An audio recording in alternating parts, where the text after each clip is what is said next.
Pemirsa, kita akan beralih ke transportasi darat, di mana pada pagi hari ini sudah ada rekan kami Sri Dewi Andayani beserta juru kamera Rona Bayu dan juga Raihan Fadila. Sri Dewi Andayani, bagaimanakah kondisi di gerbang tol Cikatama pada pagi hari ini?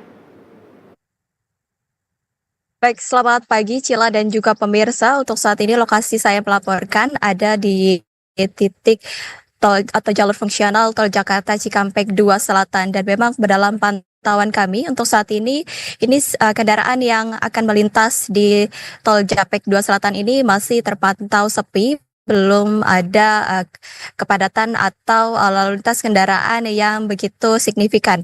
Nah, untuk kami jelaskan, memang untuk jalur fungsional Japek 2 Selatan ini difungsikan untuk mengurai kepadatan lalu lintas yang nantinya terjadi pada arus balik Lebaran yang diperkirakan akan terjadi pada tanggal 5 hingga 7 April 2025. Nah, jalur fungsional ini bisa digunakan ini dari arah Bandung atau pemudik yang berasal dari Bandung menuju ke Jakarta.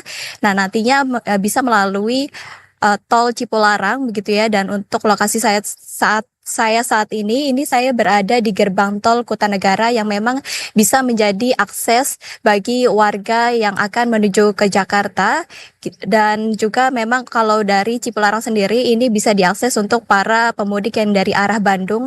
Ini nantinya pemudik dari arah Bandung bisa menuju atau melakukan perjalanan dari tol Cipularang menuju ke arah Jakarta ini sepanjang 30 km.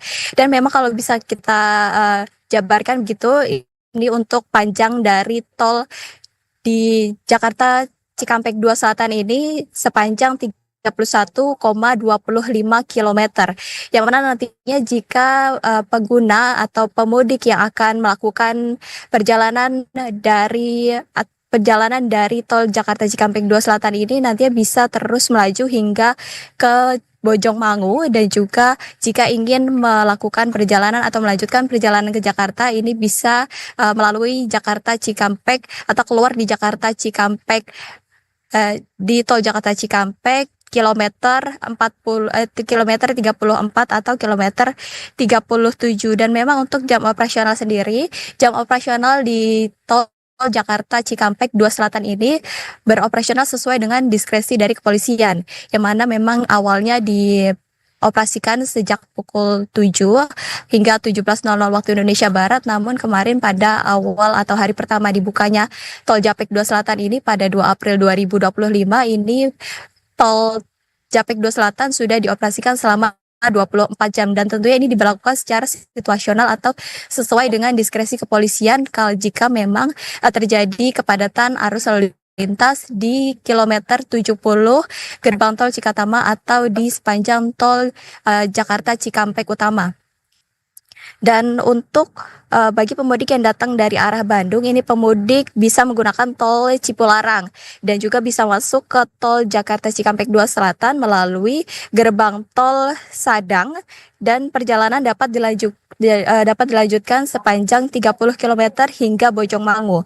Dan nantinya setelah melintasi jalur fungsional ini, para pengguna jalan akan keluar di Bojongmangu dan selanjutnya akan melanjutkan perjalanan melalui jalan kawasan Delta Mas, Kabupaten Bekasi, sebelum kembali masuk ke tol Jakarta Cikampek di kilometer 34 ataupun 37. Nah, untuk pengendara yang ingin melakukan istirahat atau mendinginkan kendaraannya, ini Anda bisa mampir di rest area yang sudah disediakan di tol Jakarta Cikampek 2 Selatan ini di kilometer 43. Dan memang fasilitas yang disediakan pun sudah cukup lengkap begitu ya. Ada SPBU dan juga ada stasiun pengisian kendaraan listrik umum, dan ada toilet dan musola yang bisa digunakan oleh para pengendara untuk beristirahat dan sekedar buang air kecil ataupun buang air besar. Kembali ke studio, Cila. Baik, Sri Dewi. Cukup jelas tadi kita simak bersama bahwa jalur fungsional ini saat ini kondisinya sudah dibuka 24 jam dengan jalur 31,2 km dan juga terdapat satu buah rest area saja untuk para pemudik yang ingin beristirahat sejenak. Namun apakah Dewi mendapatkan informasi mengapa akhirnya jalur arteri ini sudah berhasil dibuka dengan bisa dibilang cukup lancar begitu? Apakah di kilometer-kilometer lainnya di gerbang tol sepanjang tol Cikatama ini mengalami kepadatan yang cukup parah ataupun sudah adanya peningkatan volume kendaraan, Dewi? Ya, memang untuk dibukanya tol Japek 2 Selatan ini sudah sesuai dengan instruksi dari kepolisian dan juga dari Jasa Marga, dikarenakan memang untuk fungsional atau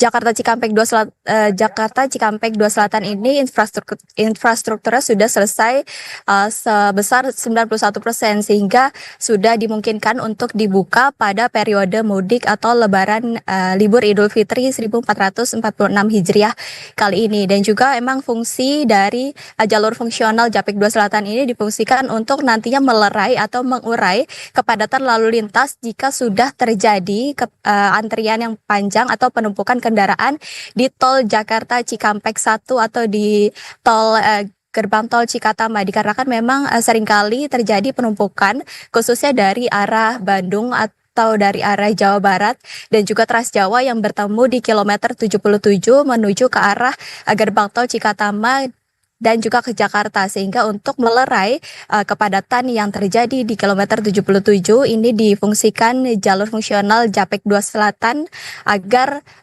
penumpukan kendaraan tidak terjadi. Begitu, Sheila. Baik Dewi, berdasarkan pengamatan Anda saat ini, kira-kira kapankah prediksi dari puncak arus mudik 2025 ini akan terjadi? Mengingat pemerintah ataupun pihak Jasa Marga telah akan memberikan diskon tarif tol sebesar 20% dari hari ini di tanggal 3 hingga besok di tanggal 4. Bagaimana Dewi? Ya, untuk kepadatan arus lalu lintas, terutama arus balik, ini sudah mulai terjadi pada kemarin, bahkan kalau di gerbang tol Cikatama, pada shift 2 atau pada malam hari, ini sudah terjadi peningkatan lebih banyak dibandingkan para pemudik yang melakukan perjalanan dari arah Jakarta menuju ke Palimanan. Dan memang kalau berdasarkan keterangan dari Kapolri, kepadatan lalu lintas atau puncak arus balik akan terjadi pada 5 hingga 7 April 2024. Nah, untuk mengurai kemacetan ini, para atau berdasarkan dari SKB Kapolri, pemerintah dan juga Jasa Marga ini memberlakukan diskon tarif tol 20% yang akan diberlakukan mulai hari ini sejak pukul 5 pagi tadi hari hingga pukul 5 pada 5 April 2025 dan juga periode kedua untuk diskon tarif tol 20% ini nantinya akan dilanjutkan pada tanggal 8 hingga tanggal 10 April 2025. Nah, memang diskon tarif tol tersebut diharapkan dimanfaatkan oleh para pengemudi untuk melakukan perjalanan arus balik lebih awal begitu, dan juga diimbau untuk para pemudik yang akan melakukan arus balik untuk eh, melakukan perjalanan arus balik ini lebih bijak atau menentukan tanggal-tanggal tertentu agar memang tidak terjadi penumpukan atau kepadatan arus lalu lintas yang nantinya akan terjadi pada puncak arus balik yang diperkirakan akan terjadi di 5 hingga 7 April 2025. Sheila. Baik Dewi, kami juga mendapatkan informasi bahwa dini hari tadi hingga pagi tadi kurang lebih pukul 6 ataupun pukul 7 di kilometer 62, 52 rest area itu juga terjadi kepadatan ataupun peningkatan volume kendaraan. Nah, berdasarkan dari pengamatan Dewi sendiri di lapangan, kira-kira di jam berapakah yang lebih baik dilewati oleh para pemudik agar tidak terkena macet ataupun tidak terjadi pemumpukan kendaraan? Ya, untuk para pemudik yang akan melakukan arus balik, ini berdasarkan pantauan kami memang ini lebih lowong di waktu-waktu siang hari dan juga mulai terjadi kepadatan arus lalu lintas atau antrian kendaraan ini pada sore menjelang malam hari. Bahkan untuk dari arah Trans Jawa menuju ke Jakarta pada kemarin ini terjadi kemacetan sekitar pukul 19.30 waktu Indonesia Barat dari kilometer 70 menuju kilometer 47 sehingga kemarin pihak dari Jasa Marga ini memberlakukan kontraflow pada